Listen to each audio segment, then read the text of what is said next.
I think people mix up where they're putting their focus at different times.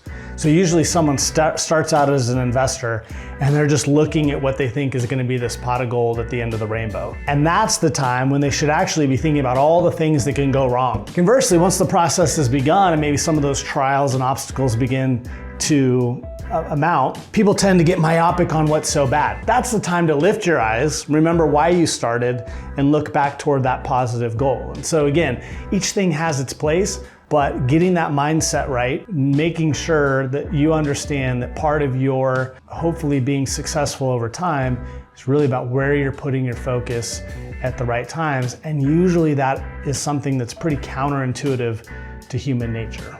Up front, we want to think about all the good stuff of where we're headed. In the midst of it, we can't help but think about everything that's going wrong. How can we flip that?